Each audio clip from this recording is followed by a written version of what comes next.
basically diagnose patients, not the surveillance of a community. Okay, thank you. The gentlelady from Florida, Ms. Wasserman Schultz, is recognized for 5 minutes. Thank you, Madam Chair. Dr. Redfield, yesterday my colleague, Mr. Raskin, asked you about a nurse in California who was quarantined after treating a patient with coronavirus and showing symptoms of the disease herself. She couldn't get tested, if you recall, even though her local public health department recommended one. She said this, and I quote, "The public county officer called me and verified my symptoms and agreed with testing, but the national CDC would not initiate testing. They said they would not test me because if I were wearing the recommended protective equipment, then I wouldn't have the coronavirus." Dr. Redfield, when you were asked about this yesterday, you said this, and I quote, "This is a misunderstanding if it did occur." You testified that, quote, "The test was always available in Atlanta, where CDC is located. If you sent the sample to us and there was never a time when a health department could not get a test, they had to send it to Atlanta." You claimed that CDC's testing criteria never placed restrictions on who got tested, rather that was only guidance, and, quote, "We always left the discretion to do testing to the local public health group." So the committee staff reached out to National Nurses United, the union representing this nurse who was not able to receive a test. And they sent us the following statement last night. And Madam Chair, I ask unanimous consent that this statement be entered into the record. So granted. According to National Nurses United, in recent weeks, our union has been made aware of multiple circumstances, and the statement is up on the screen, multiple circumstances in which healthcare workers have been exposed to COVID-19 infection and have not received COVID-19 tests despite requests for testing. They continue. There have been too many cases where exposed healthcare workers have been refused testing for this to be considered a misunderstanding. Further, members of our union across the country have reported countless cases in which testing has been refused to patients when clinicians have recommended it. Dr. Redfield, the national union that represents nurses across this country just issued a statement publicly contradicting your testimony yesterday before this committee. So I ask this question: will you admit that there is a serious problem in this country with individuals, even healthcare workers, obtaining access to testing for coronavirus? You have to turn your mic on. Thank you for your question, Congresswoman. You're welcome. I'm going to be looking into this in depth, as I said yesterday. Clearly, we need to protect the healthcare workers on the front lines. In general, these are local decisions on which healthcare workers need to be tested and exposed by Okay, but these are workers, these are people who contacted CDC, and it's CDC that they say turned them down and said that they couldn't be tested. And I will look into that in detail and get back to your office as soon as I can. Well, as soon as you can, hopefully will be today. There are countless more examples of problems with people getting access to tests all across the country, including in my home state of Florida. We need to have someone in charge of making sure that as many people as possible across this country have access to getting tested as soon as possible. Who is that person? Is it you? Is it the Vice President? Can you give us the name of who can guarantee that anyone, but especially healthcare workers who need to be tested, can be? As I tried to explain to Congressman Green, from the CDC perspective. Okay, I'm asking for a name. Who is in charge of making sure that people who need to get tested, who are indicated to be tested, can get a test? Who?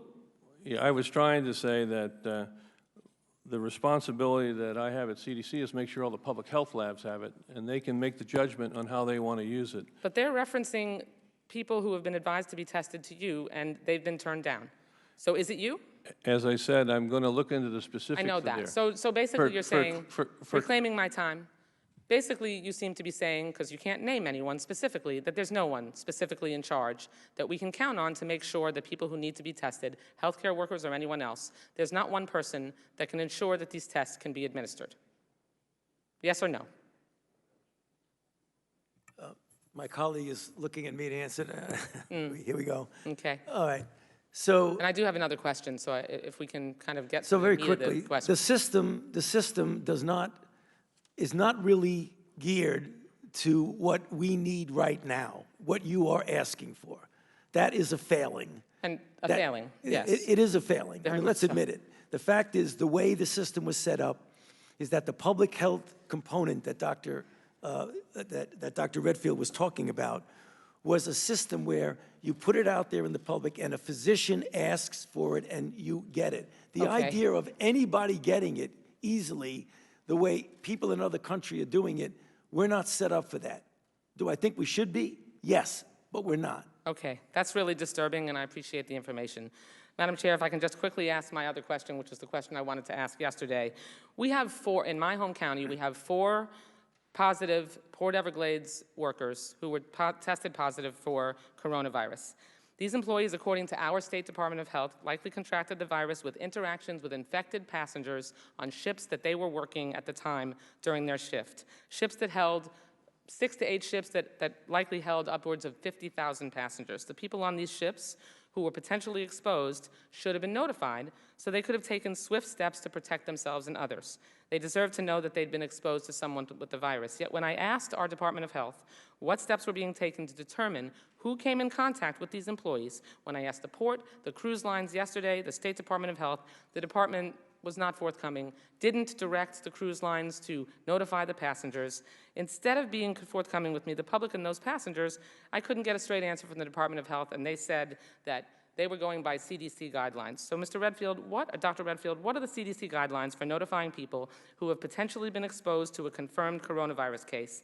And shouldn't passengers on the relevant ships worked by the Port Everglades employees who have coronavirus been notified in a timely manner so they can take precautionary measures? They still haven't been notified. Thank you very much again for both your concern and your question. I know you got a chance to speak to Admiral Redd, I think, yesterday about that. Yes. And CDC last night spoke with the Princess Cruise staff about this situation. They agreed to send a notice to all passengers on the ship where the greeters have worked.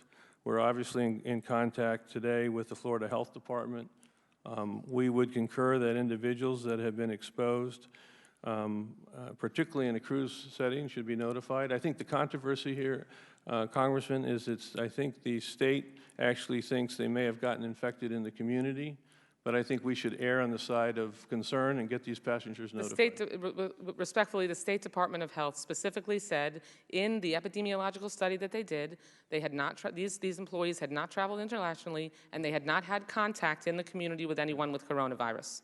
And so now days and days have gone by, thousands of passengers floated around the ocean with people who had coronavirus likely on the ship they were on, and days have gone by with no notification, no precautions that those passengers should have taken, and they could be out there spreading coronavirus right now, and to this day, the cruise lines still have not been notified and urged by any public health entity to notify their passengers to make sure that they can figure out whether they've been exposed. My only comment was after you brought this to Admiral Redd's attention, we did have that conversation, and the Princess cruise ship. Not just Princess. This is The member's time has expired, but the witness may answer the question. Thank you. I just said that based on that, the company, the cruise ship staff, agreed to send a notice to all passengers that were on a ship in which any of these greeters worked. Madam Chair, I just want to point out, it was not just Princess Cruise Lines. This is the second largest cruise port in the world, and there is more than just Princess Cruise Lines that these employees worked. We will follow up to see with the state that any ship that had passengers that these individuals could have exposed will be notified. Thank you, and I deeply appreciate the member's indulgence. Okay, the gentleman from South Carolina, Mr. Norman, is recognized for the equivalent time. Okay. Point of order, do I get 7 minutes? Yes, you do. Thank you so much. I just want to thank each and every one of you for coming here. I agree with my Congressman Higgins that, you know, y'all need to be on the front lines. I admire you for coming in here. There's nobody watching across this country that has listened over the last few days that doesn't recognize you're doing all you can do. There's certain people, certain groups that want to find every fault. We're on uncharted waters here. Y'all are drinking not from a fire hydrant, but from a tidal wave. I respect and admire what you're doing. So please know the majority of the country understands why we weren't aware of, I mean, we didn't anticipate this. Y'all are handling it, and we do appreciate it. First question, I just met with a company, Fortune 500 company, who is looking at testing their employees as they come in the door, and yet their concern was, one, frivolous lawsuits, class action suits by trial lawyers, HIPAA violations, health you know, you just can't take temperatures of people without getting into all type of issues, for any of you, what would you say for them to do? The CDC has published our guidance for businesses. I encourage them. I heard the first day it got over 500,000 downloads. I would like people to really look at that guidance carefully. Secondly, there are complexities, as we already spoke about testing. Probably most importantly, that a number of people could actually have this virus and actually have no symptoms. The other reality is when the test turns positive after you actually are infected is still a scientific question. I can defer to Dr. Fauci. So at this stage, we really would like to see the test provided to those individuals that feel they were exposed in the clinical setting. As we continue to try to expand that, those individuals that obviously are presented with flu-like symptoms in the hospitals. Obviously, we want to see the test used for broader public health surveillance. I think that's the stage we're in, but I'd like to see if Tony wants to add something. No, it is. There are two types of situations. Dr. Redfield described one, which was the classic tried and true CDC-based situation where it's based on the doctor-patient interaction, where a doctor has a patient who wants to get tested for cause. They're sick, they've been exposed, or what have you. That works well. The system right now, as it exists, of doing a much broader capability of determining what the penetrance is in society right now is not operational at all for us. And what the CDC is doing now is that they're taking various cities, they started with 6, and then they're going to expand it, where they're not going to wait for somebody to ask to get tested. They're going to get people who walk into an emergency room or a clinic with an influenza-like illness and test them for coronavirus. If you do that on a broader scale throughout the country, you'll start to get a feel for what the penetrance is, and that's a different process. Unfortunately, our system from the beginning was not set up to do that, and that's the reason why we're not able to answer the broader questions of how many people in the country are infected right now. We hope to get there reasonably soon, but we're not there now.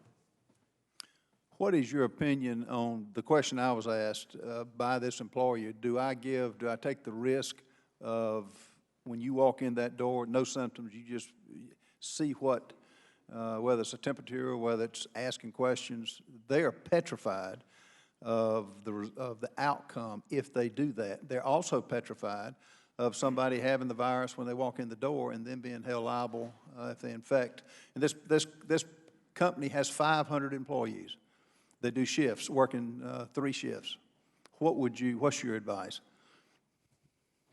You know, at this point, our strongest advice is that people that are sick need to stay home.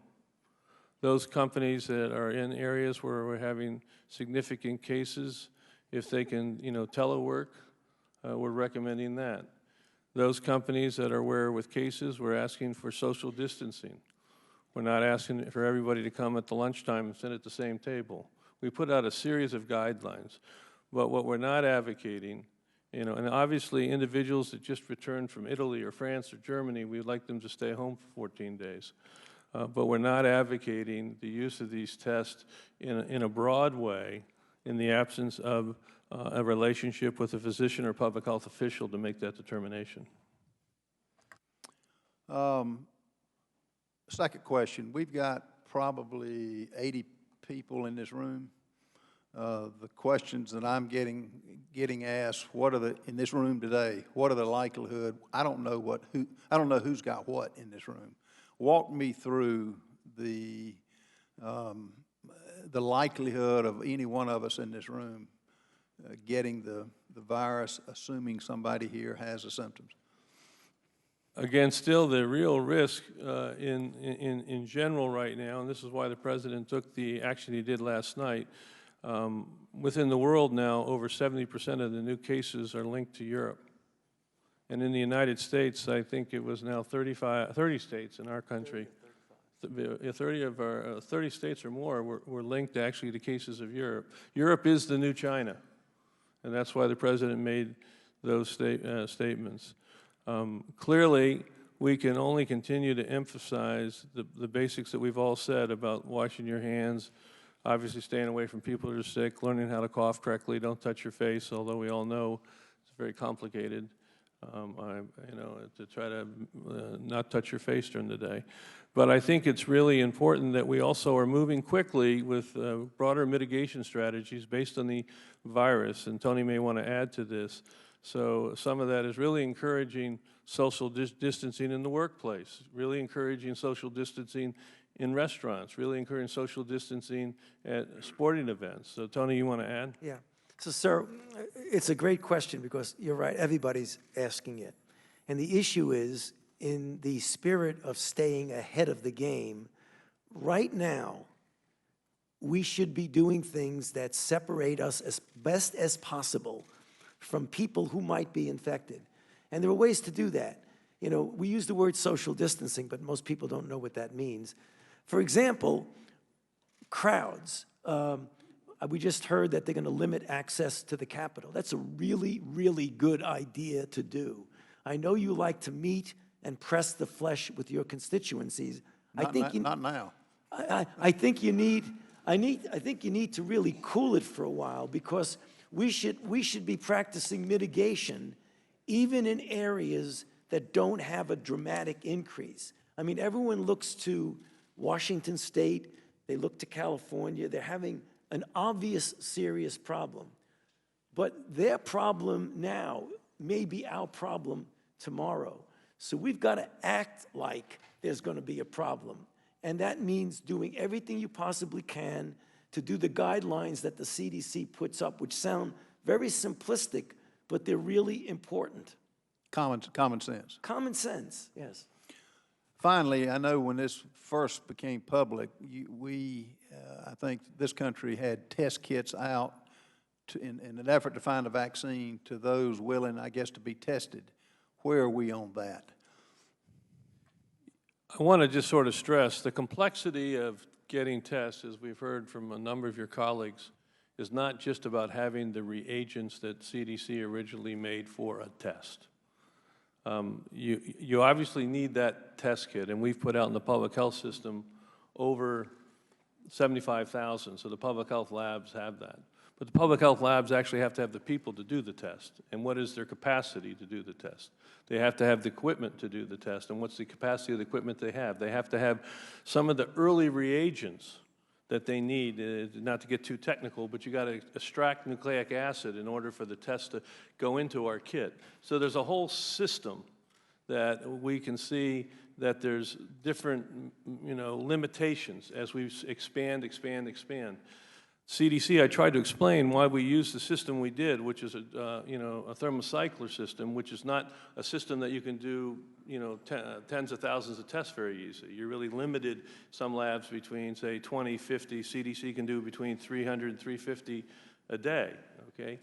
There's other systems that can do really thousands, okay? And those systems are what are coming online with LabCorp and Quest, and it actually New York State really recently got approved to put their system online.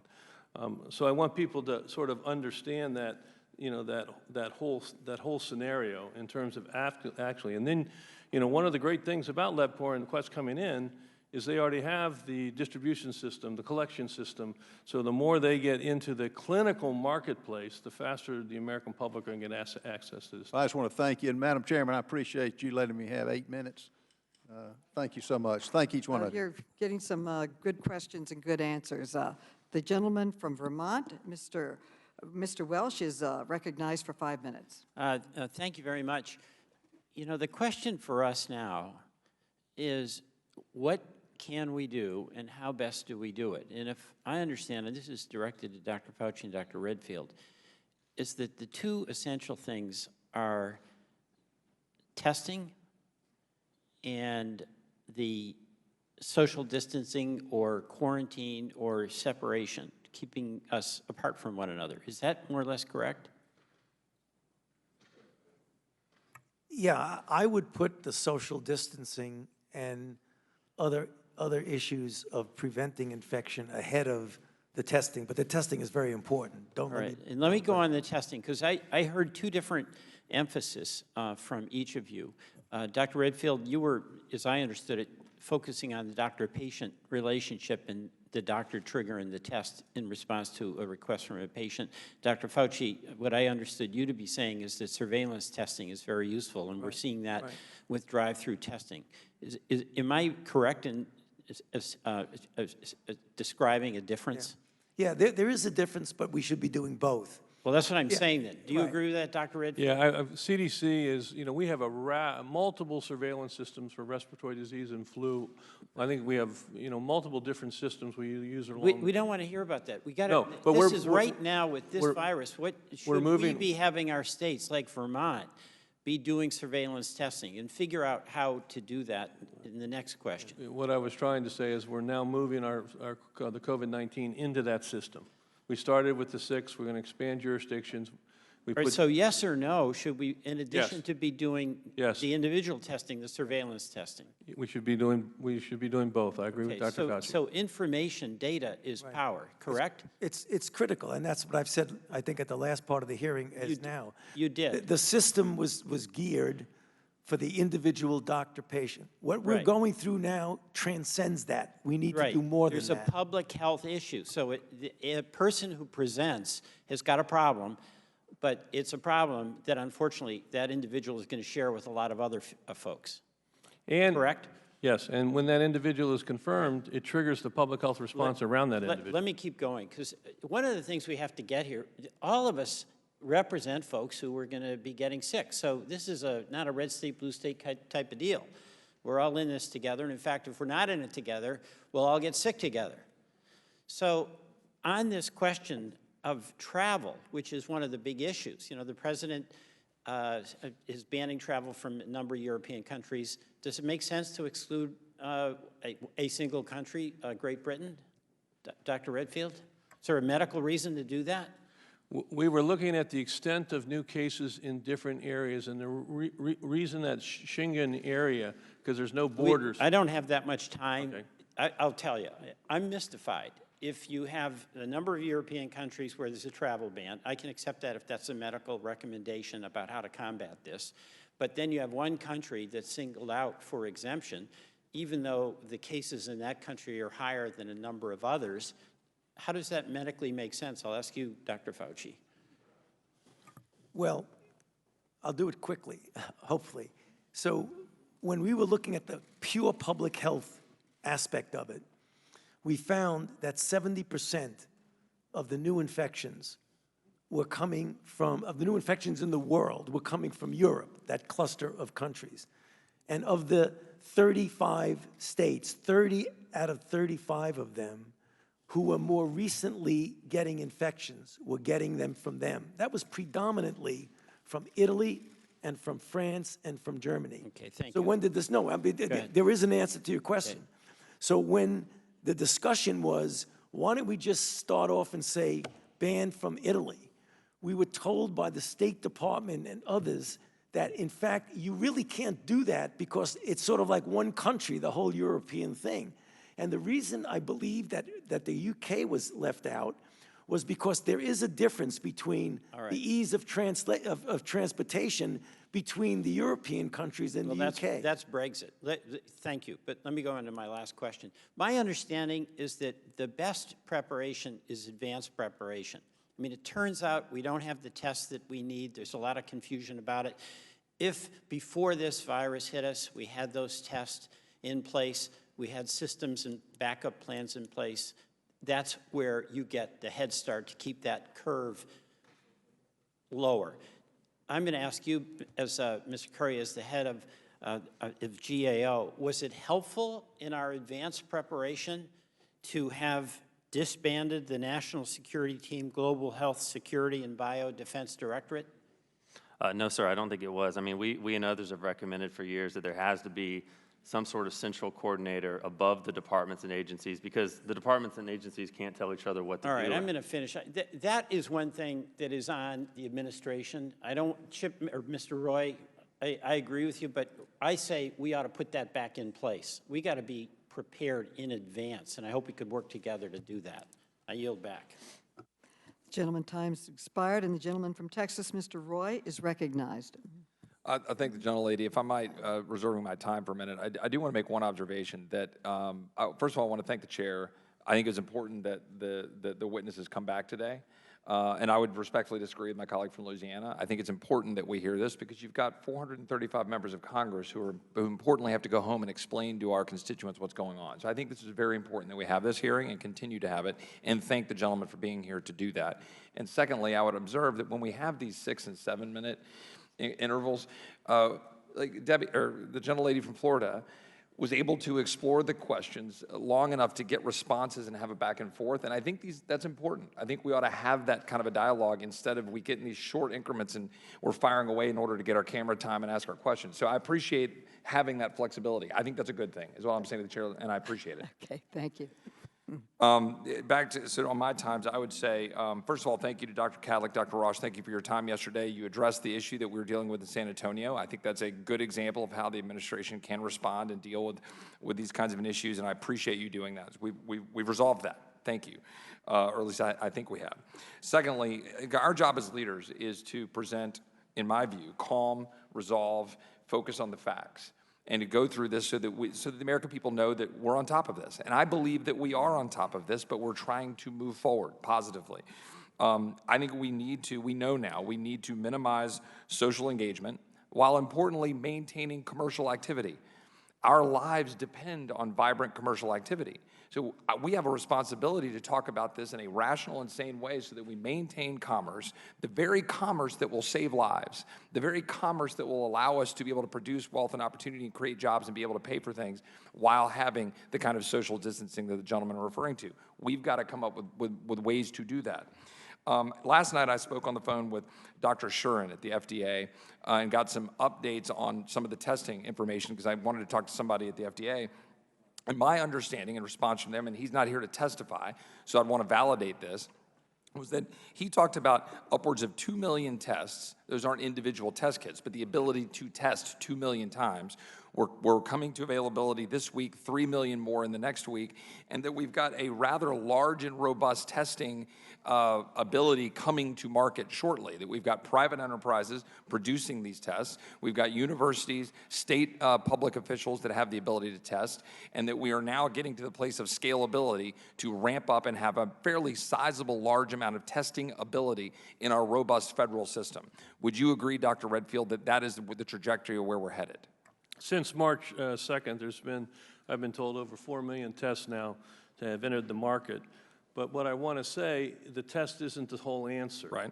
You need people to do the test, laboratory equipment to do the test. You need some of the reagents that actually now are in short supply to prepare the test. You need the swabs to take the test. So we're working very hard with the FDA to make sure all these different pieces, right now the actual test to do this coronavirus test, I think we have the test in the marketplace. The question is how to actually operationalize them, and I think that's what Tony and I are saying is the big challenge right now. Well, and I appreciate that because that goes to the heart of it. There's a lot of rhetoric flying around both sides of the aisle all over the place about tests, test kits, testing, and what we can do.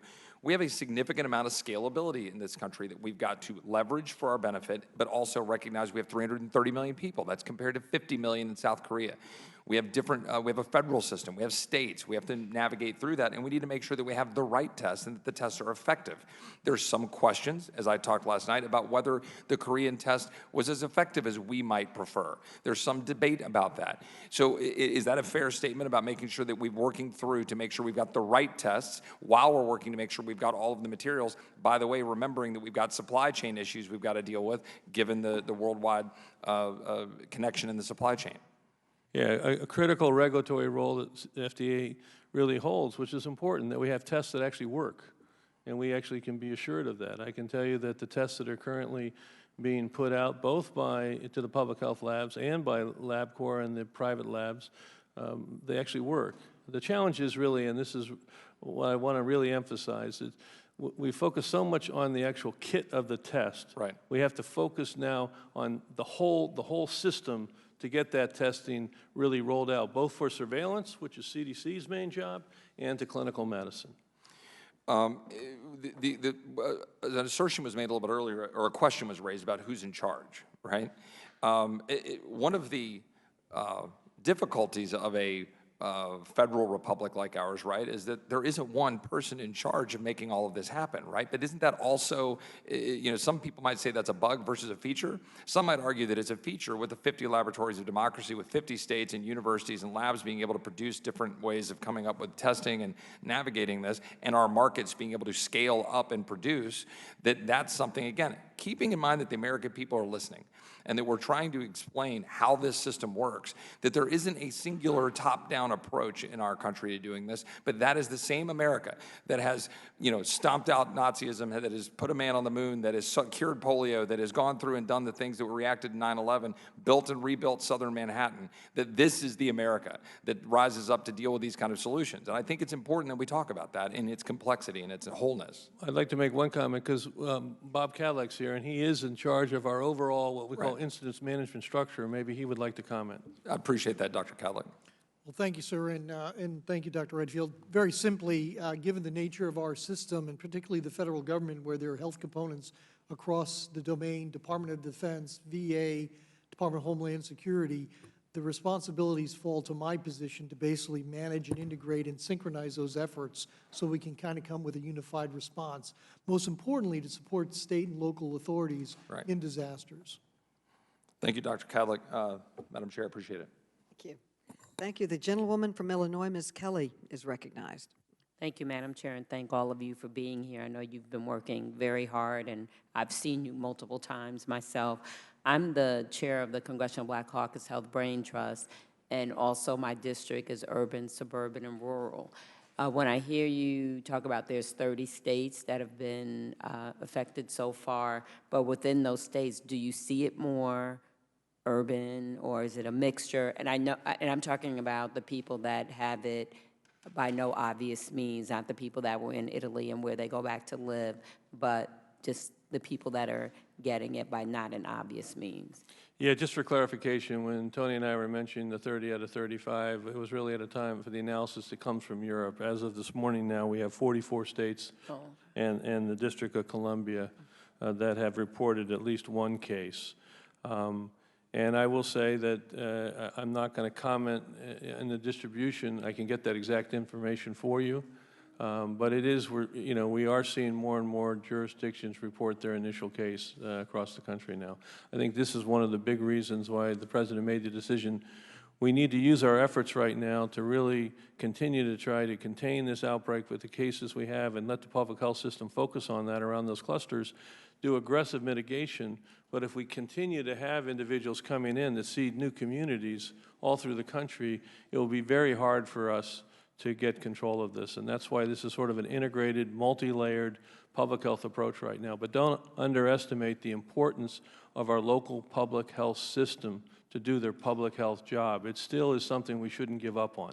Yeah, well, I won't, but my concern also is in underserved communities. They have a lack of access to, some of the public health or health care. I will say it's our concern too. I mean, we're trying to look at strategies now for homeless populations. We really are concerned for really all of America. Mm-hmm. The other thing is, a doctor I know told me that she received a fax, and the fax said that she could, I'm trying to think of her exact words, work around or go around the CDC and test herself and swab the nose like you talked about, and then Quest Lab would pick up the test. Is that correct? She's in New Jersey. Yeah, that's correct. Getting the spirit of America, when Vice President met with all of the major diagnostic companies, they didn't come there as individual companies. They said, we're in this together. How can we step up? And they're all moving up. Quest and LabCorp being the biggest, they're activated their entire system, and they're beginning to phase those tests in. The real kick will come when they are able to transfer the platform from the platform that we developed to what we call this high throughput platform, which I'm told should happen soon. They're working hard to validate that with the FDA so they can go to the high throughput platform, like New York State was validated yesterday, Chairwoman. So they're up and running with the high throughput platform now. And then also quarantine is for those exposed but not yet sick. But if someone in quarantine gets sick, do you switch them to isolation on site or move them to a private hospital? What happens? Yeah, if they do get sick, and of course, someone's in self-isolation or self-quarantine at home, they're being monitored for symptoms. If they do become symptomatic, they get a comprehensive medical evaluation, and then obviously either return to home isolation if that's the medical appropriate decision for them, that it's just a sore throat, or if they look like they need medical attention, they're going to get hospitalized and managed in isolation. And then how are those costs covered for a private hospital? Does CDC cover their out-of-pocket cost, or how does that work? Well, the department has the authority to reimburse those, okay? CDC has the authority, the department has authority. The department, we're working now to determine the best way to accomplish that. And have you, maybe someone asked you this, looked over the legislation that we will be considering today? Have you? I haven't seen the legislation. Okay, thank you. I yield back. Thank you. The gentleman from Pennsylvania, Mr. Keller, is recognized for 5 minutes. Thank you, Madam Chair, and thank you to the panel for being here again today. I know there's been a lot of things that have happened, and we've actually been trying to, I know we did this supplemental appropriation and made the funds available, also communicating with many federal and state agencies to make sure we get information out to our constituents. So that's a lot of what we've done. Even this morning, had a couple briefings, a bipartisan briefing in the Capitol Visitors Center, also on the phone with the White House and some other people. In addition to that, in Pennsylvania, our Secretary General, or Physician General, excuse me, Physician General of the Commonwealth, Dr. Rachel Levine, actually had a call with all members of our delegation and members of the Pennsylvania General Assembly to go over what the Wolf administration is doing.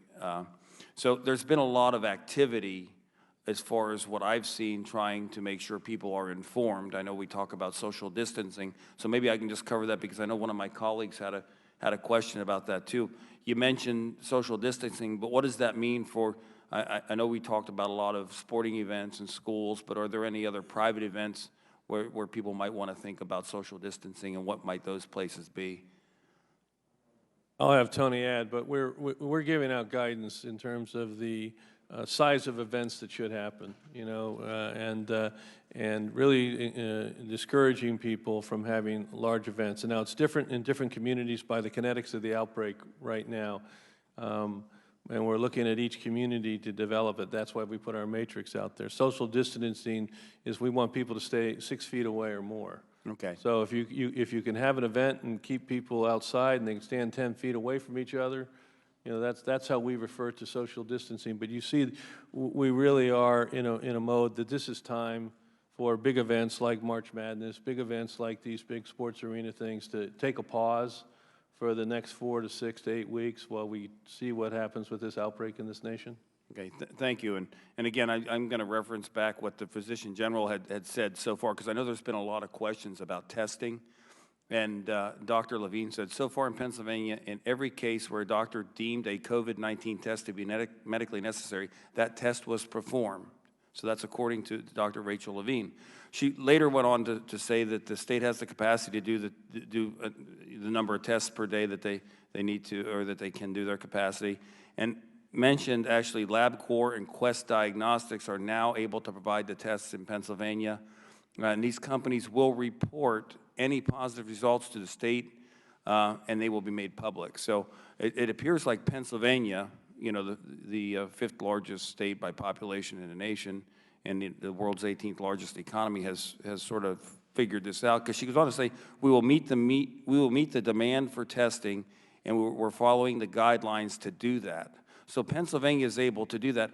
What things might have happened in Pennsylvania that we could put in place in other parts of the country if they're having trouble with testing? Thank you, Congressman. I think the big issue is just effective communication, because, you know, Quest and LabCorp is really in all of the states in the country moving forward. We've gotten, all the public health labs have gotten the resources from CDC. I was told by the head of the American Public Health Labs in the last 24 hours that he's gone through all the public health labs, and not a single lab lacks the kit, the reagents, the capacity to do testing right now. So I do think a lot of it is just effective communication Well, it seems like Dr. Levine and the people in the Pennsylvania Department of Health seem to be headed in the right path, so I'm glad for that, and I'm just hopeful that we can replicate that. I would just like to add my congratulations to them. I mean, I know Rachel well. They're a very serious health department, and they've stepped up. Thank you. Dr. Fauci, what can we do as Congress to continue to work with the Trump administration and state health agencies to ensure that the public health experts and private sector healthcare providers have what they need to continue to respond to COVID-19? I believe you've already done that to a big extent by the supplement that you've done, the $8.3 billion supplement, which really allowed us to do the kinds of things. Each of us are responsible for different aspects of the response. I know, speaking for myself and my agency, the NIH, the amount that we got from that supplement, that we will get from that supplement, will allow us to really accelerate what we've done in the arena of therapy, as well as the development and acceleration of vaccines. So I want to thank you for that. That's probably the most important thing.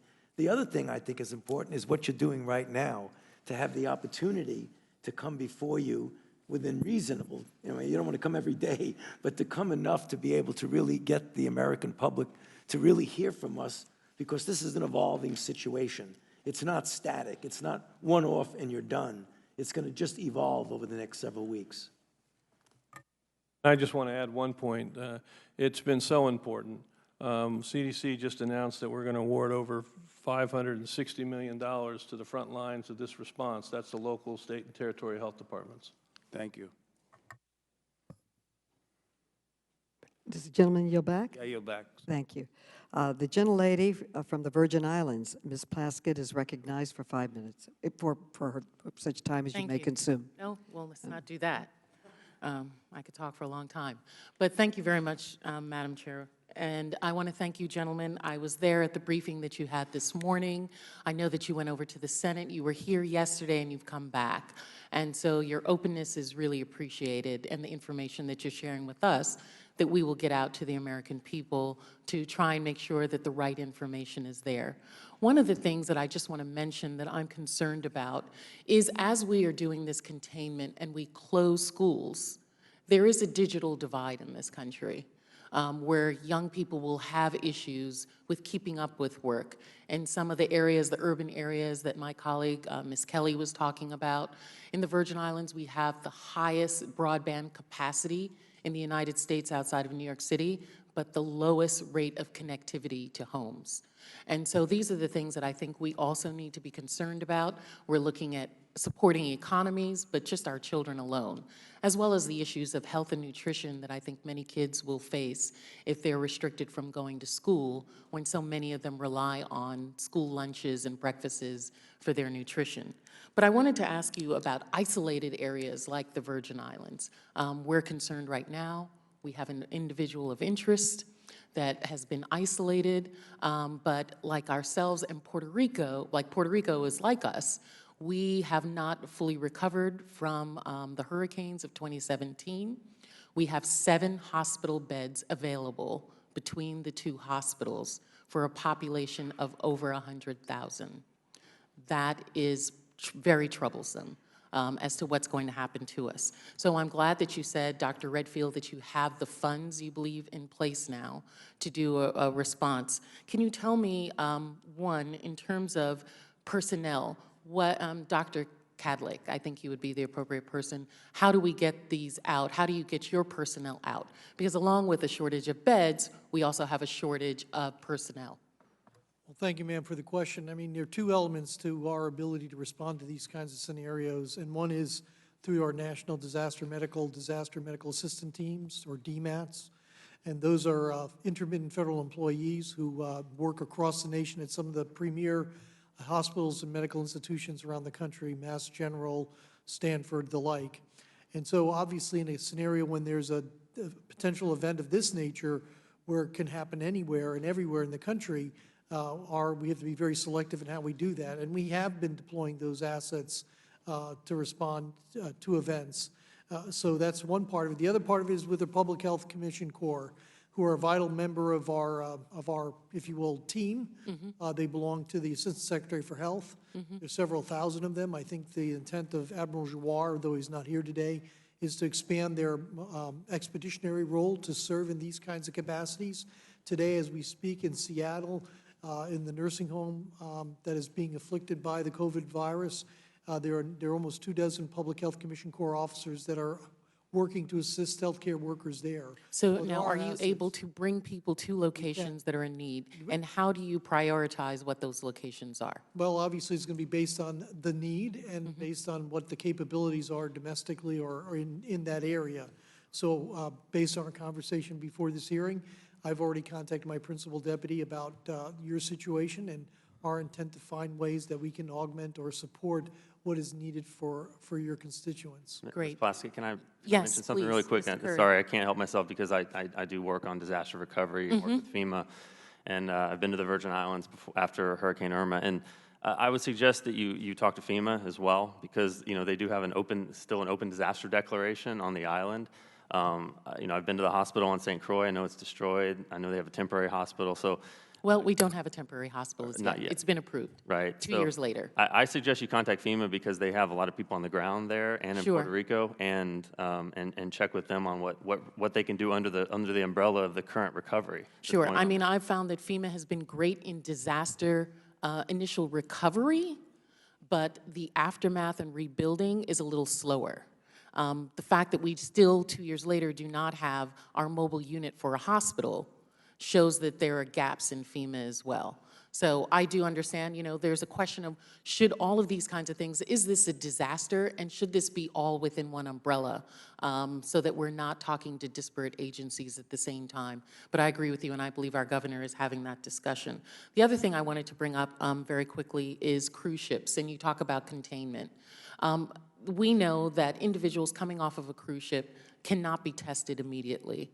So when you have individuals places like the Virgin Islands, which rely heavily on tourist populations, what is your advice to us in terms of ensuring that we contain ourselves so that we do not have a spread of this? Well, ma'am, one thing that is ongoing is that the cruise industry is trying to advance what would be healthy kind of practices for their own cruise ships so they can monitor people. And actually, they've submitted a proposal to the U.S. government kind of outlining what their approach is. I think one of the things they include there is actually monitoring, doing surveillance of their passengers, being able to do testing of their passengers on the boat, having medical referral capacity to medevac them if they have to, and even having quarantine capabilities. So that's an ongoing dialogue between the cruise industry and the U.S. government. So I think they see it as an important responsibility to their customers and to their passengers, and we agree as well. Dr. Redfield, did you want to add something? Well, we've definitely put out our guidance that we're strongly advising individuals with serious medical conditions, especially the elderly, that they should reconsider all cruise travel at this point. Now, that supports the passengers that are there from being infected by others, but what about those who are passengers and infecting individuals when they come off of the cruise ship? So again, this is why it's so important in surveillance. As we know, there's, I think, 12 cruise ships across the world right now that have been looked at for potential COVID-19. As Dr. Cadleck said, there's very active discussions right now going on to what decisions should be made about the cruise industry at this time. Tony, I don't know if you want to add anything. There was a meeting with the cruise ship executives, the CEOs, to tell them they really got to come forth with a plan to tighten up the protection of people who go on as well as what happens when they go off. So they've been given the mandate to fix it, and if they don't fix it, then they're going to maybe get some regulations that they don't like. Thank you. Thank you very much. I yield back. Gentlewoman from Massachusetts, Ms. Presley, is recognized. Thank you. Excuse me. Thank you, Madam Chair, and thank you to our esteemed witnesses for returning today. Since the beginning of the COVID-19 outbreak, we have seen not only the spreading of the virus, but also a rapid spreading of racism and xenophobia. We have witnessed at the highest levels, in fact, of the Republican Party fanning irresponsibly these flames. One colleague tweeted that everything you need to know about the Chinese coronavirus, unquote. My district is home to nearly 32% foreign-born residents. With more than a quarter immigrating from Asia, this painful rhetoric has consequences. Restaurants across Boston's Chinatown have seen up to an 80% drop in business. And I believe this has everything to do with the rapid spread of misinformation and paranoia. It is critical that we stand against these insightful messages and assuage fear in our communities. And we do that by dispelling untruths and misinformation. We can only do that by sharing the facts. And that is why I'm grateful to have you here today so that we can get to the truth about this virus. 30,000 residents across my district are uninsured and lack access to health insurance coverage. Many of these people are low-wage hourly workers, food service staff, nursing aides, hotel workers. A day off from work due to illness could mean losing a month's worth of groceries. The CDC's website advises people experiencing symptoms related to coronavirus to stay home and seek out medical care, but it doesn't really address the realities of living uninsured. Dr. Redfield, if I am a symptomatic hotel worker who is pre-diabetic, uninsured, and lacks the savings to cover the cost of testing and treatment, what specific guidance do you have for me? Very important question. Obviously, we want you to be able to stay at home. And this, I think, I don't know exactly where it is, Tony, but I think there's clearly a great recognition of this issue by the White House Task Force. And I don't know where it is as far as it is, in getting its way to you. But I can tell you we've addressed this as a critical public health component. We need these individuals to be able to do their 14 days at home and not have to sneak out for an hourly job because they have to pay for their cost of living. So I can tell you that the White House Task Force is addressing this. Tony, you want to add anything? Well, Dr. Redfield, if I might, will the cost of testing be covered? The cost of testing will be covered. And what about treatment? Cost of treatment will be covered. Okay. And so, and I appreciate that these conversations are happening. In terms of information that is public-facing and accessible to the general public, as of this hearing, neither the CDC's portal for the coronavirus or its FAQ, frequently asked questions page, has information about what the tests cost, who will cover it, and whether uninsured people can be tested. And so this has contributed to the confusion and the panic. So can you please make a commitment today to add this information to the website? We will do our best to clarify. Related to costs, particularly for LabCorp and Quest, they haven't really defined it, but they have shown their leadership in rolling it out independent of that. But I will get as much information as I can on that website and keep it updated. So I can take that as an affirmative, a yes. Okay. Dr. Fauci, I'm uniquely concerned about people with autoimmune disorders and those dealing with underlying health conditions like HIV or lupus. Briefly, is there any specific guidance for how these vulnerable groups can protect themselves? They fall into that's a great question, Ms. Presley. Thank you for asking it. They fall into the category of those that I have been saying multiple times at this hearing and other places are in that category that if they get infected, likely many of these people are on immunosuppressive drugs, particularly people with autoimmune disease, that they need to take extra special precaution. In other words, they are vulnerable and they need to help protect themselves and society needs to help to protect them. In other words, keep people who are sick away from them, keep them even more stringently apart from crowds, don't travel unless it's necessary on long trips, and above all, stay away from cruise ships. Okay, all right. So I want to turn to another issue. One group we haven't heard much about are the 2.3 million people who are in prison or jail.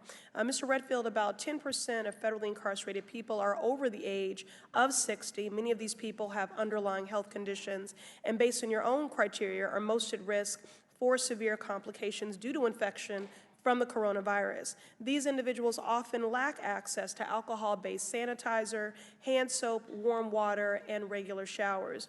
Dr. Redfield, yes or no, has the CDC offered guidance to the Federal Bureau of Prisons about the coronavirus? Let me get back to you with the specifics of what we've done. I know we have guidance to the correctional system in general, but rather than give you a half answer, let me get back to you, and I will do that today. Okay, so not a yes or a no. unsure will I just want to report be back. accurate. Okay, all right. So, certainly prisons can be incubators for infectious disease, and that puts those in prison at risk, as well as those who are employed there. What recommendations and protocols has the CDC provided to federal, state, and local correction systems about preventing or responding to an outbreak? And again, Congresswoman, I will get back to you today. I want to be accurate with my response. Okay, so you'll get back later today. I will. All right, thank you, Doctor. And just because the administration has touted an express commitment to criminal justice reform as a priority, this president has granted less commutations than the prior administration. However, with overcrowding, the federal correction system is a breeding ground for deadly outbreak. Dr. Fauci, has the president or any member of the task force raised clemency power as a method of preventing a potentially devastating outbreak? To my knowledge, no, but they may have done it not in my presence, but to my knowledge, they have not. Okay. All right, thank you, and I yield. The gentlelady yields back. The gentleman from Ohio, Ranking Member Jordan, is recognized for 5 minutes. Thank you, Madam For Chair. as much time as he may consume. Thank you, Madam Chair. I appreciate our witnesses being here today. I'm going to yield again to Dr. Green and let him have some follow-up. Thank you, Mr. Jordan. I want to make a couple of points and then ask some questions. The first point I wanted to make is on the 2015 biodefense study that was done under the Obama administration. The Trump administration has followed that. That recommended that the vice president be the person in charge of the task force, and President Trump's administration has followed the recommendations of the Obama administration on that. I just want to be clear about that because there has been some criticism. On the South Korean tests, we've had a lot of comparisons of how they've done testing much faster than us.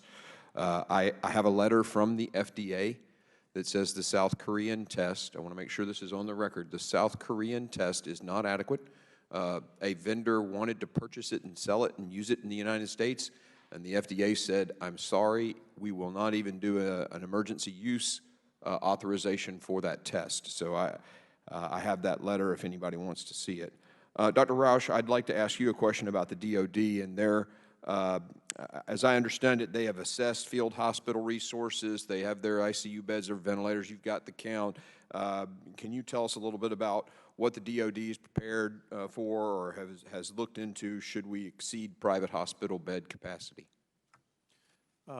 Yes, thank you for that question. We have done a current assessment of our military treatment facilities. We know the number of beds. We know the amount of staff per bed. We know the amount of occupied beds. We know the ICU capability, and we know our alternatives for increasing the number of beds and increasing the staff for those beds. We also know the inventory of our personal protective equipment for the medical force. So that's for the MTFs. We also have done an assessment, and we know the current capability, the current status of our military operational deployable medical assets. So we have that. We're ready to respond. We stand ready, to respond to the Commander-in-Chief's needs. As the nation needs. Thank you. I want to ask, and I think the question might be best for Dr. Fauci. Most of the people on this panel were not scientists. I consider myself to have the equivalent of an orange belt in this. I know just enough to get myself in trouble. But the rapidity, the speed with which you guys have gotten this vaccine up and, ready to go into stage 1 is unprecedented. It is breaking records. And I want you to just brag a little bit on yourselves. Tell us how hard that is and why we should all be very grateful for the folks that have put that together. Well, why don't I just describe what it is instead of self-congratulating? Okay, that's fine. That's fair. All right. So it really is the culmination of a lot of basic research over the years, and we thank the committee, as always, for the, the kind of support the Congress has given the NIH, which not only does research ourselves, but funds investigators throughout the country and the world. The platform that we used, and we're not, this isn't the only one. There are more than a handful of vaccines going. But the ability to use technologies that we never had before to take the sequence, so that the Chinese didn't have to send us the virus. They just published the sequence on a public database. We knew the gene that would code for the protein that we wanted to make our vaccine. So all we did was pull the information right out of the database. We made it, synthesized it very easily overnight, stuck it in to our platform, and started making it. And we said at that point that it would take, I would say, 2 to 3 months to have it in the first human. I think we're going to do better than that, and I would hope within a few weeks we may be able to make an announcement to you all that we've given the first shot to the first person.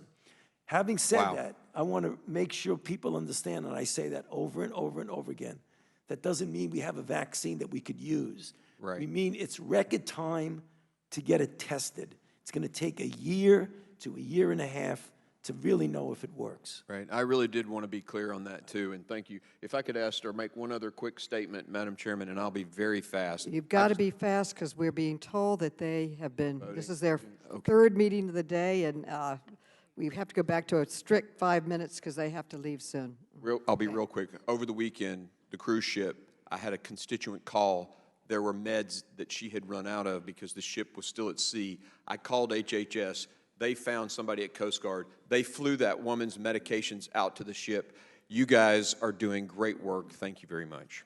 Thank you very much. The gentleman yields back, and the gentlelady from Michigan, Ms. Tlaib, is recognized for 5 minutes. Thank you. I'm sorry that I'm all the way in the corner here, but I really think this is an important conversation about the extent and in making sure we have access to information for our residents at home. You know, earlier this week, Congress's attending physician told the Senate that he expects between 70 to 150 million people to eventually contract the coronavirus in the United States. Dr. Fauci, is he wrong?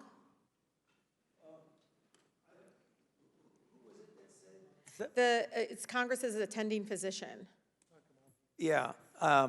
I think we really need to be careful with those kinds of predictions because that's based on a model. So what the model is, all models are as good as the assumptions that you put into the model.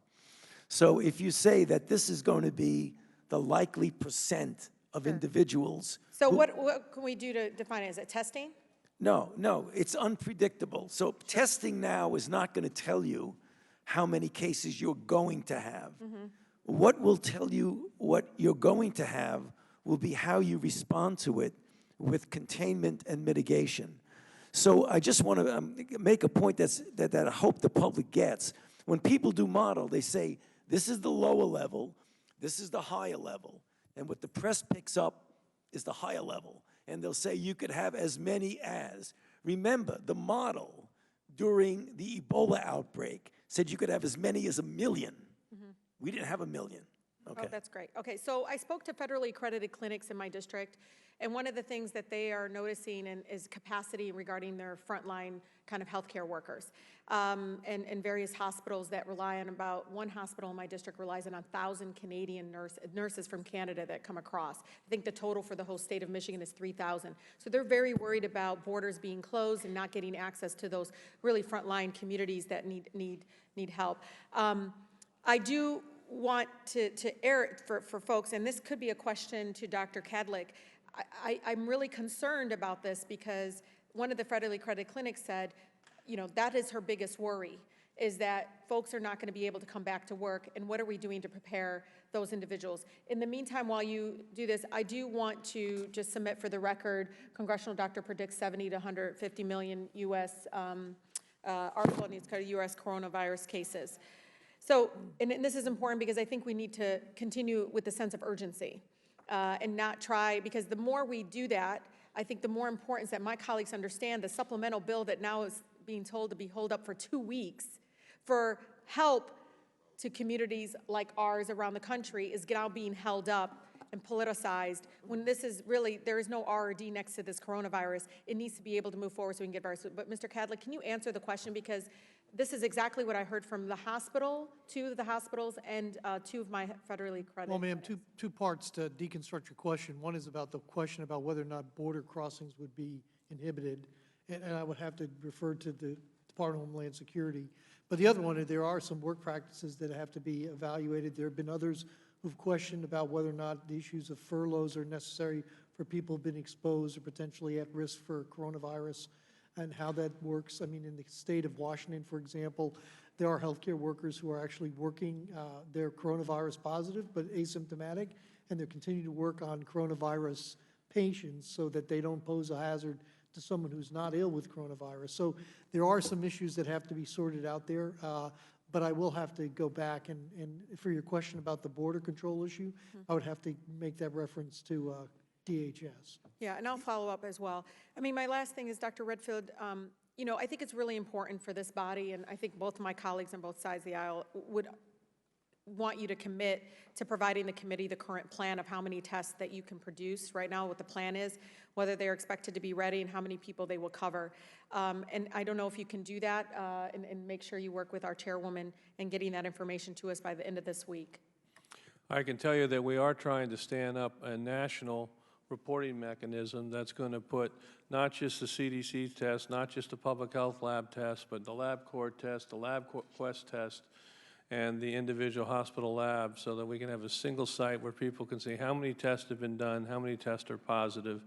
And behind that, we're trying to look, at least in the public health system, or, you know, what is our current inventory in the public health system.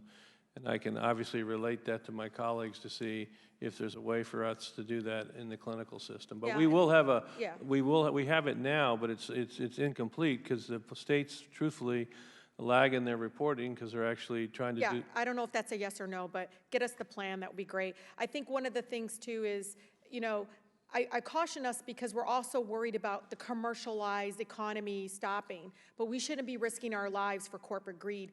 We should really be taking care of our families. And when we don't pass a supplemental that has been worked on hard from frontline people, various departments, of making sure we have, you know, people that have to not go to work. I mean, I'm telling you, one of my state agencies right now where you go get your IDs closed down because people didn't show up to work because they want to make sure they're getting protection, that they are being able to get access to testing and all those things. And I think it's really critically important that we understand that urgency because on the ground, offices are being closed, businesses are being closed right now, not just large events. Okay, thank you.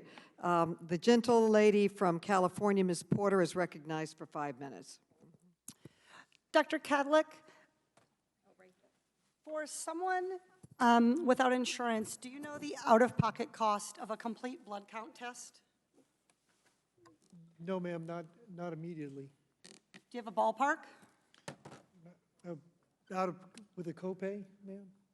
No, the out-of-pocket, just the typical cost. I do not, ma'am. Okay, a CBC typically costs about $36. What about the out-of-pocket cost for a complete metabolic panel? Ma'am, I'd have to pass on that as well. You have any idea? You want to take a ballpark? I would say $75. Okay, 58. Getting closer. How about flu A? The flu A test? Ma'am, again, I would take a guess at about maybe 50. 43. Flu, this is like the Price is Right. Flu B? Too high again. I would probably say 44. That's good. How about the cost of an ER visit for someone identified as high severity and threat? I'm sorry, ma'am, what was the question again? How about the cost of an ER visit for somebody identified as having high severity or high threat? High severity, but ma'am, that's probably about $3,000 to $5,000. Okay, that is $1,151. This all totals up to $1,331. That's assuming they aren't kept in isolation. Isolation can add up for one family already, $4,000. And fear of these costs are going to keep people from being tested, from getting the care they need, and from keeping their communities safe. We live in a world where 40% of Americans cannot even afford a $400 unexpected expense. We live in a world where 33% of Americans put off medical treatment last year. And we have a $1,331 expense. Conservatively, just for testing for the coronavirus. Dr. Redfield, do you want to know who has the coronavirus and who doesn't? Yes.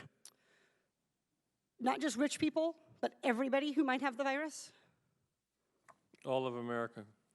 Dr. Redfield, are you familiar with 42 CFR 71.30, excuse me? 42 CFR 71.30. The Code of Federal Regulations that applies to the CDC.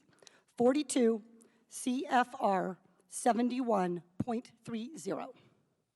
I think if you could frame what it talks about, that would help me. I Okay. don't relate. Dr. Redfield, I'm pretty well known as a questioner on the Hill for not tipping my hand. I literally communicated to your office last night and received confirmation that I was going to be asking you about 42 CFR 71.30. This provides the director may authorize payment for the care and treatment of individuals subject to medical exam, quarantine, isolation, and conditional release. That I know about, and my office did tell me that. I just didn't know the numbers, ma'am. That's Congresswoman. Great, so you're familiar. Dr. Redfield, will you commit to the CDC right now using that existing authority to pay for diagnostic testing free to every American regardless of insurance? Well, I can say that we're going to do everything to make sure everybody can get the care they need. Not good enough. Reclaiming my time. Dr. Redfield, you have the existing authority.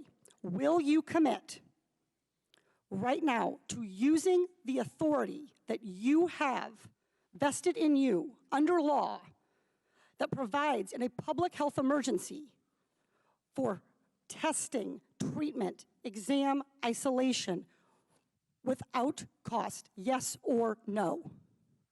What I'm going to say is I'm going to review it in detail with CDC and the department. Reclaiming my time. Dr. Redfield, respectfully, I wrote you this letter along with my colleagues, Rosa DeLaura and Lauren Underwood, Congressman Underwood and Congressman DeLaura. We wrote you this letter 1 week ago. We quoted that existing authority to you, and we laid out this problem. We asked for a response yesterday. The deadline and the time for delay has passed. Will you commit to invoking your existing authority under 42 CFR 71.30 to provide for coronavirus testing for every American regardless of insurance coverage? What I was trying to say is that CDC is working with HHS now to see how we operationalize that. Dr. Redfield, I hope that that answer weighs heavily on you, because it is going to weigh very heavily on me and on every American family. Our intent is to make sure every American gets the care and treatment they need at this time of this major epidemic, and I'm currently working with HHS to see how to best operationalize it. Dr. Redfield, you don't need to do any work to operationalize. You need to make a commitment to the American people so they come in to get tested. You can operationalize the payment structure tomorrow. I think you're an excellent questioner, so my answer is yes. Excellent. Everybody in America hear that. You are eligible to go get tested for coronavirus and have that covered regardless of insurance.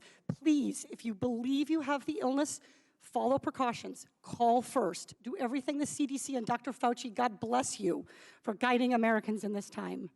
But do not let a lack of insurance worsen this crisis. And I would just like to echo what you said. It's a public health, a very important public health, that those individuals that are in the shadows can get the health care that they need during the time of us responding to this outbreak. Well, thank you. And the gentle lady from New Mexico, Mrs. Holland, is recognized for 5 minutes. Thank you, Madam Chair, and thank you, gentlemen, for being here today. We really appreciate you answering our questions. Dr. Redfield, I want to start with you first. The first 4 cases of coronavirus have been found in New Mexico, my state. We had a conference call with Governor Lujan Grisham yesterday, and she mentioned that 2 of the cases, it's a couple who lives in Socorro, New Mexico, a small town, 70,000 people perhaps, and they were on a cruise ship themselves. They came back to New Mexico. Nobody notified the state or the health department about them being on a cruise ship where coronavirus was found. So they were in New Mexico just doing their normal everyday life for 10 entire days before the governor or the state was alerted to have them tested, and it turned out they were positive. So I am, you know, we're of course worried. In a small town like that, the virus could spread pretty rapidly. And so I want to, a lot of attention has been paid to testing. Will we have adequate testing? And you know, I'd like to know this adequate testing. I have to believe that it will reveal an exponential number of cases throughout the country, and what is the responsibility to just make sure that we are getting this information out to people? People on a cruise ship where coronavirus was known to be found shouldn't be walking around for 10 whole days before we're alerted to that fact. Thank you very much, Congresswoman. Obviously, the complexity of tracking down people, whether it's ships or planes, is a complicated issue. First, you have to have accurate contact information. And I can tell you one of the things with the interim federal rule we recently did for airlines, in the past, maybe 20 to 30% of the information we would get would be actually actionable. I'm happy to say now we're probably over 90%. We're getting the manifest from cruise ships and working with local health departments to try to track down these individuals when we do have a confirmed case. And this is why Dr. Fauci and all of us have now really weighed heavily. This is not the time to be cruising. We really do realize that these are environments that can really amplify transmission. Thank you. Thank you, Dr. Redfield. Thank you. I want to turn our attention, I think you've mentioned, all of you have mentioned several times today that big crowds need to be avoided. Is that correct? And I want, first of all, I want to just talk about our president for a moment. On March 8th, he tweeted that fake news media is doing everything possible to make us look bad.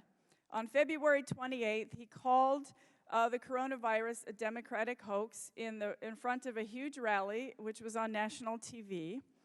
A Brazilian official who met with President Trump at Mar-a-Lago has just tested positive for the virus. And he has just boasted recently about his March 25th rally in Florida that it's all sold out, and he has yet to cancel it. And this behavior, this is a behavior that our country has to contend with. He's our president. He is the leader of our country. You have been sitting here for hours and yesterday telling us that we need to avoid big crowds. And I'm going to tell you that I have Republicans in my district who I care deeply about. I don't want them getting infected. Every single one of us here have constituents all over our districts who we don't care who they support for president. We don't want them getting sick. And I applaud my governor, Michelle Lujan Grisham, who just canceled all mass gatherings in our state. And I almost feel like saying the president can do whatever he wants. He's an adult. He can be careless with his own health if he wants to. That's his choice. But the millions of Americans who would go to a rally because he has told them that it's a hoax, they don't know the truth, apparently. And it's up to all of us to make sure that they do know the truth. And I understand the position you're in. If you can't tell the president to his face, stop all your rallies, cancel every single rally that you have planned because American lives are at stake, then I implore you to give that message to every governor of every state in this country. We have to stop this where it is, and I appreciate you being here, and thank you, Madam Chair. I yield. The member's time has expired. The gentleman from Maryland, Mr. Sarbanes, is recognized for 5 minutes. Yeah, thank you, Mr. Chairman. Thanks to the panel.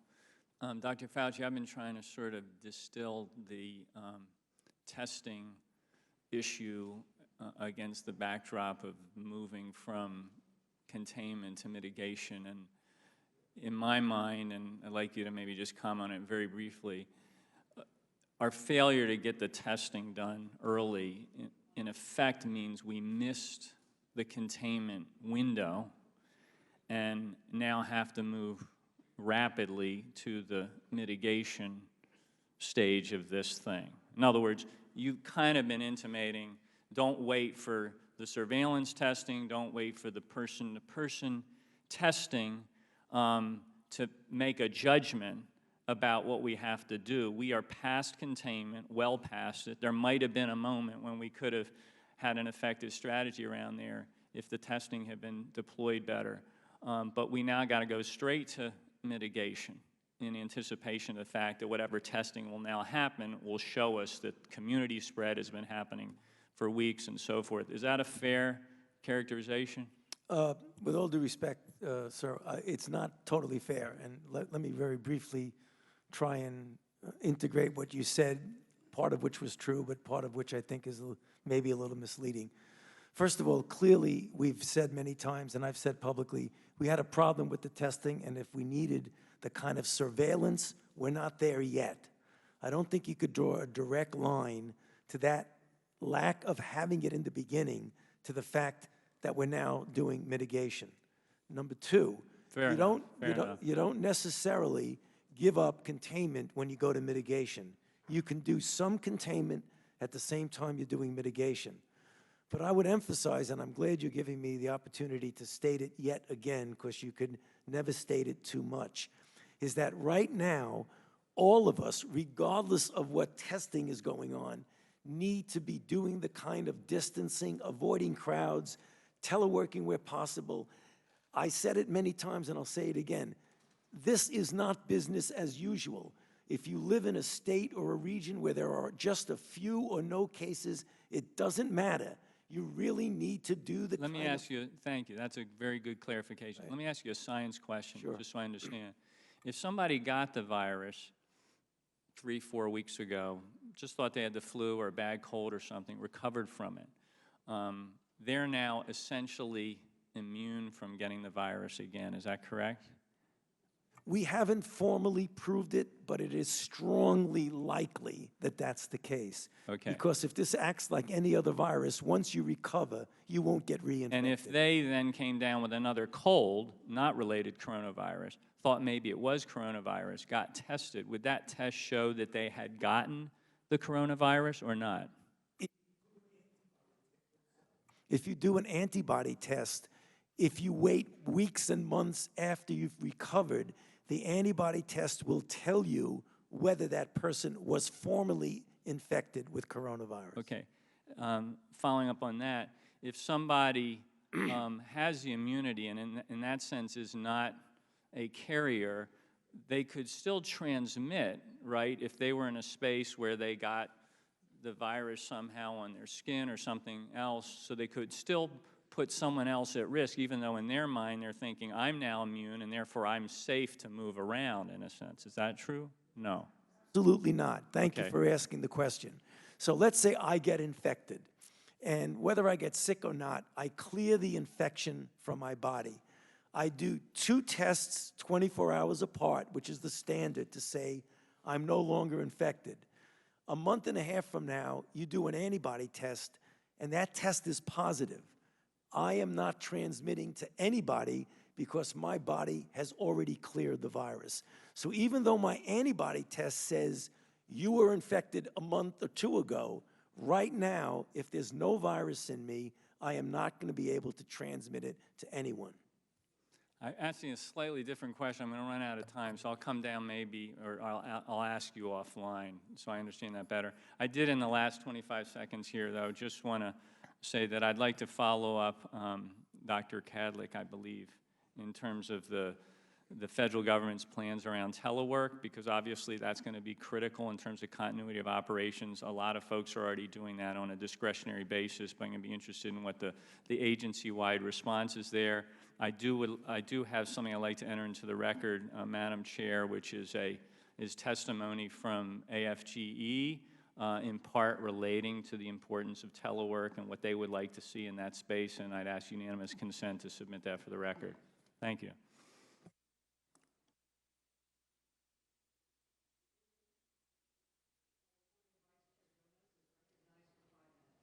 Thank you, Madam Chair. Thank you all for being here. Last night, President Trump announced that starting on Friday at midnight, he is suspending all travel from and to Europe to the United States for the next 30 days. Only the United Kingdom and appropriately screened Americans are exempted from this ban.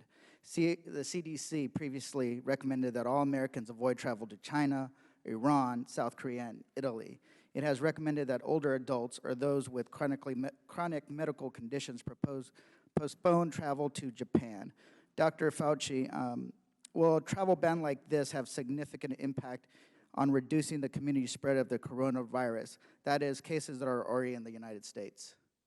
Yes, that is the answer is a firm yes, and that was the reason, the rationale, the public health rationale, why that recommendation was made. Because if you look at the numbers, it's very clear that 70% of the new infections in the world are coming from that region, from Europe, seeding other countries. First thing. Second thing, of the 35 or more states that have infections, 30 of them now, or most recently, have gotten them from a travel-related case from that region. So it was pretty compelling that we needed to turn off the source from that region. So I've been in a lot of the briefings, I've been listening to you very carefully. What changed between, when you were here to last night, to all of a sudden impose this ban, this travel ban? Yeah.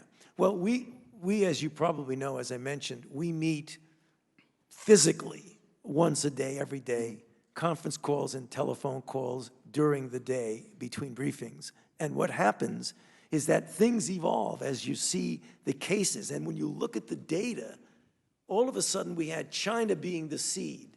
And we did that with China. And then as the days and weeks get by, it became clear it wasn't China anymore. Yeah, it was another region. So something changed, right? So this was always an option that was always on the table. Yeah, but the dynamics of the outbreak changed. It shifted from a China to the rest of the world to Europe to the rest of the world. And you yesterday quoted Gretzky. You want to be where the puck is, right?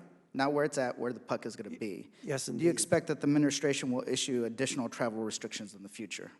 I think if, in fact, the dynamics of the outbreak mandates that, they would seriously consider that. I can't say yes or no, but I can tell you it would be seriously considered.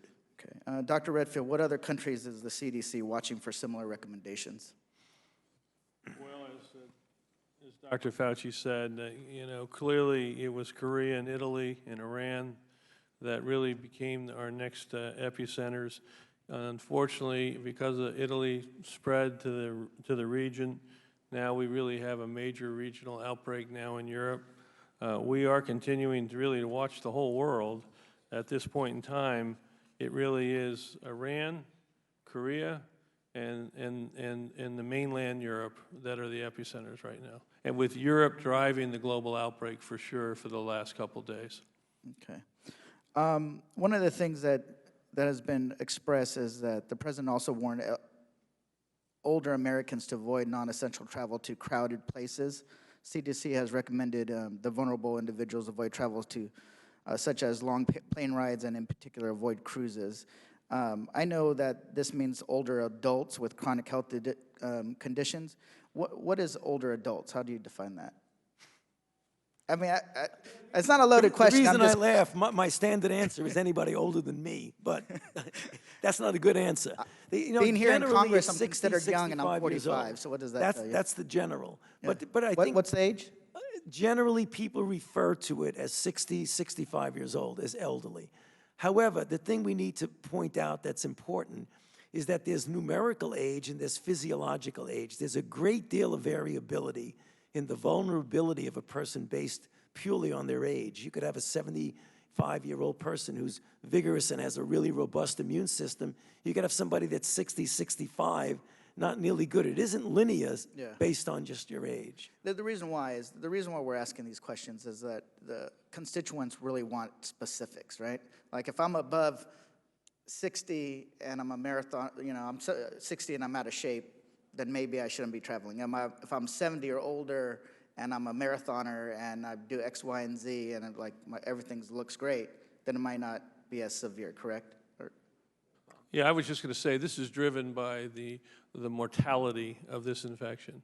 clearly individuals that are under 30, under 40, under 50, we've seen these individuals may get a really severe cold and they recover, or they may be asymptomatic. When you look at the mortality in Italy, the average age of death was somewhere between 82 and 84.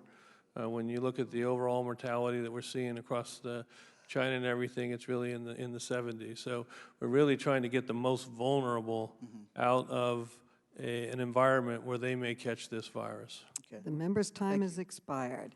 Thank you. And the gentlelady from the District of Columbia, Ms. Eleanor Holmes Norton, is recognized for 5 minutes. Thank you, Madam Chair. Gentlemen, we are here in the nation's capital where a state of emergency has been declared by the mayor of the District of Columbia. This is a tourist mecca.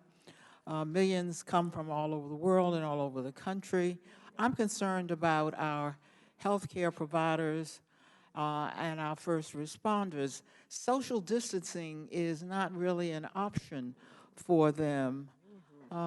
They are, in a real sense, the last line of defense. For example, in New York, we heard of doctors and nurses who had reportedly been exposed to the virus. Let me ask you, Dr. Redfield, can any medical provider who wants to be tested today be tested?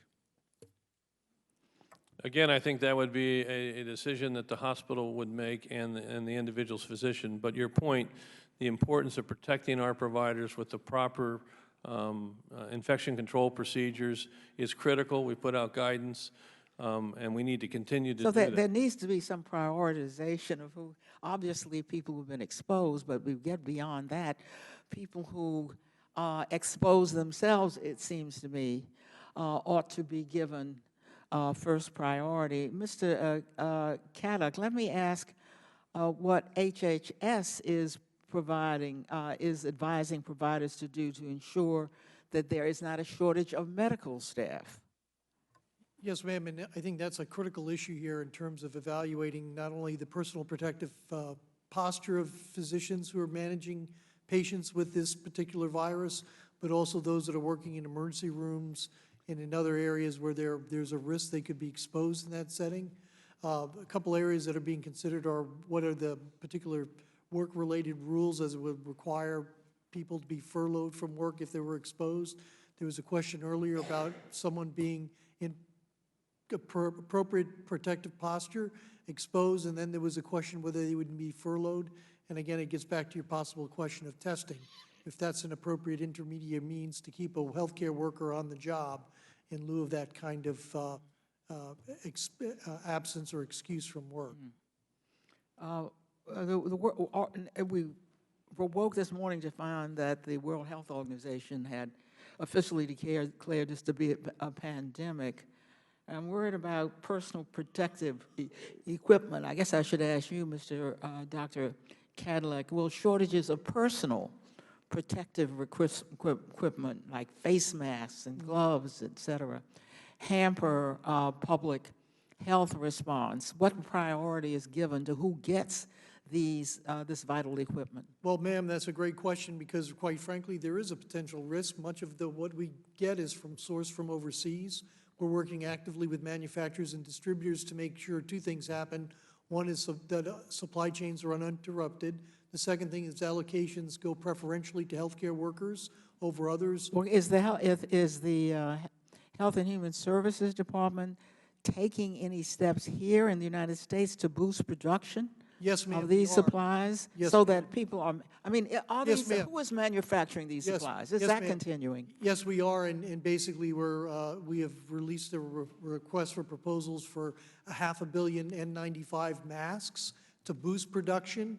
We're working with manufacturers to make sure that they have the raw materials which are sourced in the United States so they can surge, and many of them So all the people who make yes, ma'am, all these supplies, the gloves and all, they are all boosting. Yes, ma'am, they're boosting and we're looking to source it from other ways. One thing that I mentioned earlier was, again, the importance for liability protection for some of these manufacturers, particularly around N95 masks. And that should be in our bill then, yes, that we're working on now. That's a must-pass bill because that's critical to enable more masks. Well, we'll be sure that, because we are working on a bill as I speak, trying to make it a bipartisan bill.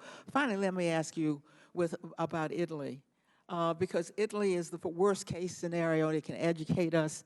about what could happen to us, and I understand that doctors anticipate hospitals running out of beds within a week in Italy if the spread continues.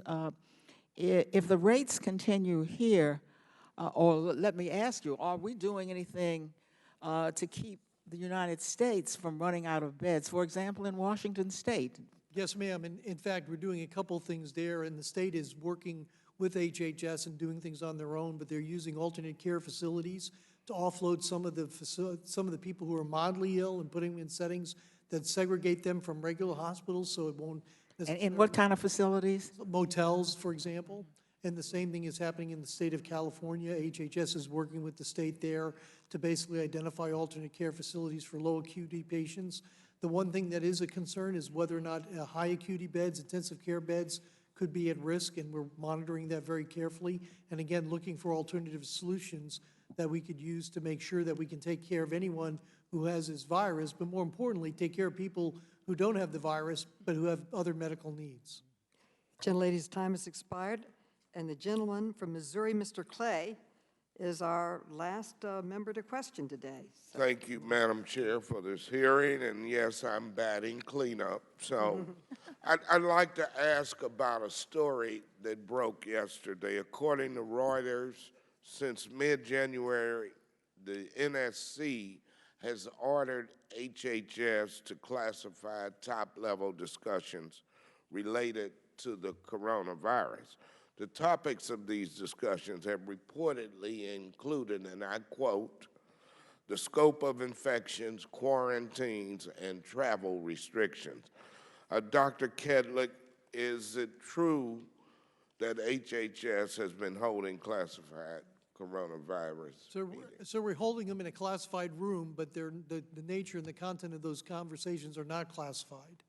So we've been doing secure video conferencing across the interagency, and that requires going into a classified space. I could see how it would be misinterpreted as such, but the nature of the conversations are unclassified.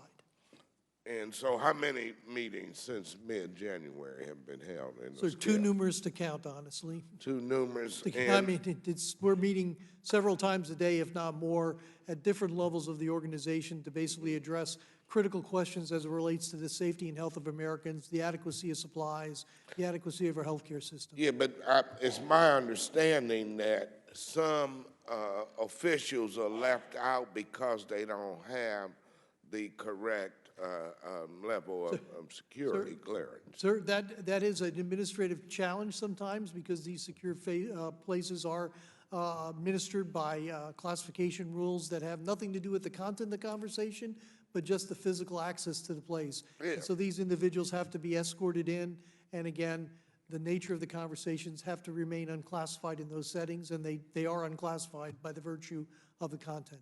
Does that inhibit our ability in any way to get the expertise we need into the room? No, sir. I think in the case of the White House Situation Room, which is the highest level of classification you can have, we have all the appropriate people in the room to make those decisions, including individuals who have no security clearance at all.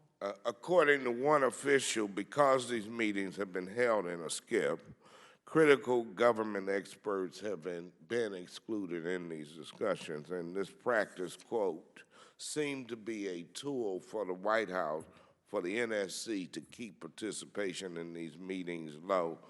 Are you familiar with 28 CFR section 17.22?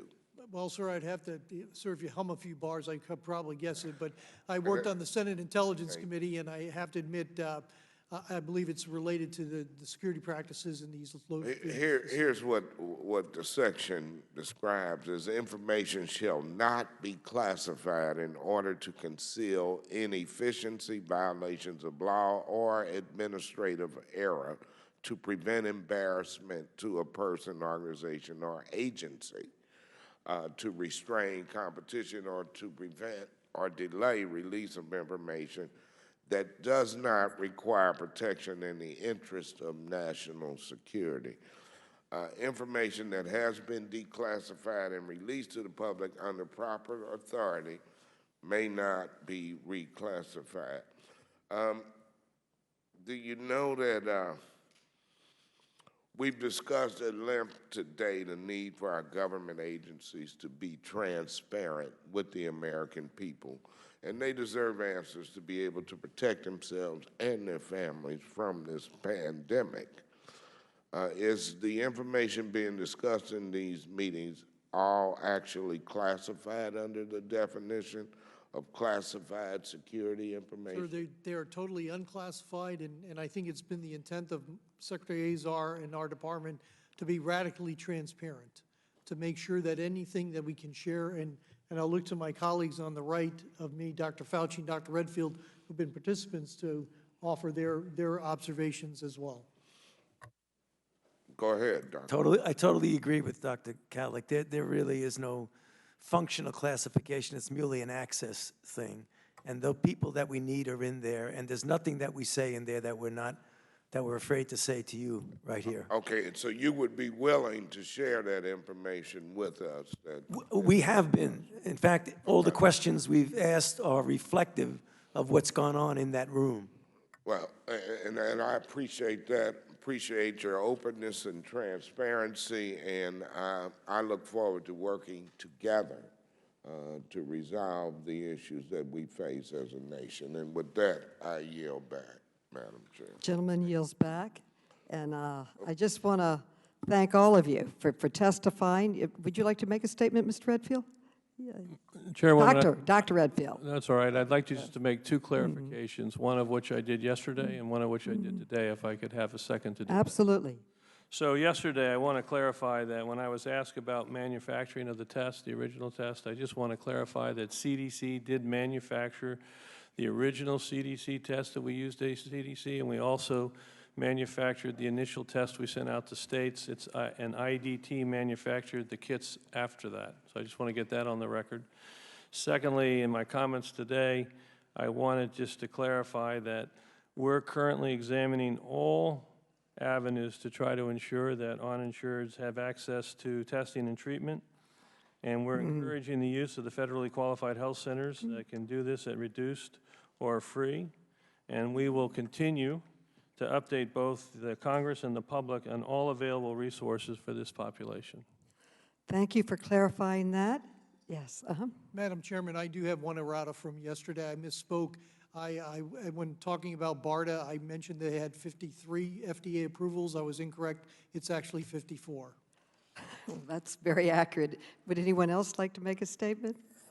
Well, I want to thank all of you for testifying today. We realize that this is the third testimony, third meeting that you've taken today. We appreciate it. We appreciate you coming back. Thank you for your public service, your hard work, your dedication. And particularly I want to thank Dr. Fauci for serving six presidents, and speaking so truthfully and honestly to the public as all of you have. I can't tell you how many people have contacted me that they now understand more about it, they feel better about it. You have truly performed an incredibly important public service by speaking really to the American people as you are today on this panel. We thank you so, so very much. And I do want to say a very special thank you to Mr. Jordan. This is his last day as ranking member of this committee. We all thank him for his service. He will be moving to ranking member on the Judiciary Committee, but not leaving the committee so we can continue working together. And I understand that you will be taking your staff with you, so I want to thank them for their excellent hard work, and also my own staff that has really worked on this hearing and on all of the matters before it. I just also understand that you will be going next door, as I understand it. So I'm wondering if you would, I yield to you. I'm very sorry you're leaving, quite frankly, and I've enjoyed working with you. Thank you. Same here, Madam Chair, and that was very nice, and I appreciate those kind words. I'm not going far. I'll be sitting right here, so it'd just be one seat further. But thank you for your work, and it's been a pleasure to work with you. Thank you to our witnesses again, and for the work you're doing for the American people. The American people are very grateful. Without objection, all members will have 5 legislative days within which to submit additional written questions for the witnesses to the chair, which will be forwarded to the witnesses for their response. I ask our witnesses to please respond as promptly as you are able. This hearing is adjourned.